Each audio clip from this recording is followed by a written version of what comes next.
Part 2 has now started.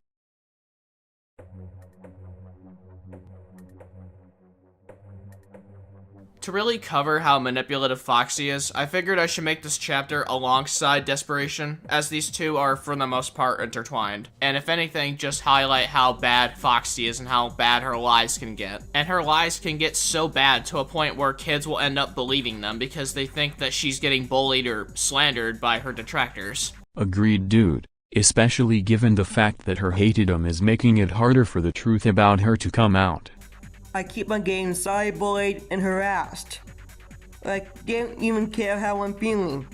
They don't even care about my feelings. Something that she tends to fully utilize as a defense, since a good portion of her detractors anyhow are really bad when it comes down to criticizing her, like Mr. Radke for example, but that's a different story. If anything, I had mostly covered just how desperate she is, but I figured I should explain how manipulative she is, so she can get people to defend her. The people that you'll see defending Foxy usually reside within 3 categories. We have kids, apologists, and trolls. Now, let's go ahead and discuss one of the most concerning parts of this chapter, and that is the manipulated kids that she has siding with her. Whenever you look at Foxy's defenders, you'll start to notice that most, if not all of them, are typically kids. Most of these kids are, if not very unaware of how dangerous someone like Foxy is, and because since Foxy is friends with them, they are typically told what they should believe is real and what is not. And shit like that unfortunately works. If you saw the community post where she told her fans that she's got a new channel, you can notice the long string of comments of some of the same people that were defending her a long while ago. But as I was saying before, most of these kids can't exactly detect how someone like Foxy is a dangerous person. An example that you could look at is someone like the Panther Lover. The Panther Lover is someone that has been friends with Foxy long before the group chat leaked, and when it eventually did, the Panther Lover would shut it down by saying it was fake evidence. Eventually, when she had released her My Side of the Story video, where she shows that the screenshots are real, she'll try to play it off as like some form of mistake, saying that what she admitted to was just out of context. And if you've seen the second chapter, you know why that's a ridiculous argument. Foxy will try to lie to the Panther Lover about what actually happened, so that she doesn't lose her friendship with him. I really hope he understands her true colors soon, because he deserves better than this. And it would line up considering her name literally says Foxy the Fox, the TPL fan, which is abbreviated to the Panther Lover fan. Now, just simply being a fan of someone's content is fine, but when you take into account that Foxy is 24 and the Panther Lover is a teenager, as Foxy said, and she has allegations that she's willing to save CP to expose kids she doesn't like, it's really telling, especially with this response I found. See, how old is the Panther Lover? Well, I know he's a teenager. Well, I know that all I know is that he's a teenager. But I don't know his age because he doesn't want to share his age. Foxy, if anything, is trying her best to lie about the said situation to try and keep people like the Panther Lover on her side. A kid that, if anything, has no idea how serious and how bad these allegations against Foxy are. And when you have that along with Foxy trying to poison the well about my video, you'll notice a pattern that develops. Although I get simply trying to defend yourself, however, when you're trying to tell your audience not to listen to what I have to say, it's really telling. If anything, what you've seen so far of Foxy is how terrible she is. Because just envision this for a minute, imagine this for just a second. What if someone just doesn't like Foxy? That's fair enough, right? They don't like Foxy, they just don't like what she does, they don't like what she did in the past. That's perfectly fine, you know? She will ask her fans if they want to participate in some form of harassment campaign against a kid that she doesn't like, by making tags like the ALA, which, as Foxy says herself, translates to the Anti-Leah Alliance. But we will talk about this later. That is how dangerous Foxy is. And Foxy's manipulating children by using her disability so she can seem like she's getting bullied when she's not.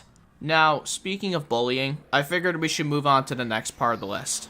Apologists. These people tend to feel sympathetic towards someone like Foxy for what they did, merely because people have been giving them lots of backlash for said situation against her, and rightfully so. They, if anything, will try to stay away from her community, but will criticize people who are taking her way too seriously. These people will try to argue that the backlash Foxy is receiving is arguably worse than what she's admitted to. downplaying the situation in a form of moral equivalence, saying that the bullying is worse than Foxy's situation. Basically, in short, they think that pedophilia is now on par with simply making fun of someone.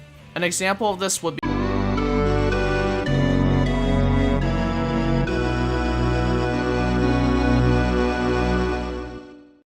Now, let's go ahead and touch on the last category of people who defend Foxy.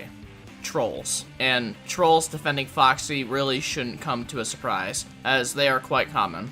Especially from last year. You can notice that Foxy from time and time again would get into a lot of drama with people who ran obvious bait and troll accounts. And that's mainly because Foxy really isn't that hard to troll. In fact, it's so easy, anyone can give it a shot. And you honestly would feel bad if it wasn't for the fact that she's a massive degenerate. But I figured that I should include this as well, because despite being a good portion of her defenders being obvious trolls, you'd have to commend them due to how they perfectly portray who Foxy really is. Whether if it was intentional or not, you'd end up finding more information on Foxy than you originally would have. Mainly because as long as she still has defenders, she wouldn't need to really worry about lying about her side of the story in that regard. For this chapter, I'm going to be mentioning Screwball again, since I feel as if this should be pointed out. One thing that Screwball tends to say regarding of the Discord confrontation of Foxy was that the messages were fake to make her look bad. I originally found this when he responded to one of my friend's comments a few days ago saying that it was fake, alongside a video where he responds to a Google Doc talking about him. Now, since Foxy's channel at the time got terminated again, her My Side of the Story video, along other pieces of important evidence, have been completely wiped. However, thanks to Mr. Blocky, we still have an entire re-upload of Foxy's defense video. Now, when you look into the comments of that video, you can see that Screwball comments on that video, acknowledging what Foxy had done, and said himself that he wouldn't be fully supporting her anymore, but doesn't support Fryboy in this whole situation. Keep in mind, this comment was 4 months ago, and the comment where he said that the information was fake was at least a week ago. This, if anything, just showed me that he had full awareness of what happened, but still continues to support Foxy. The thing is that if Foxy was truly innocent, a prominent defender such as Screwball wouldn't need to lie about what had actually happened in that group chat, despite knowing damn well what Foxy intended.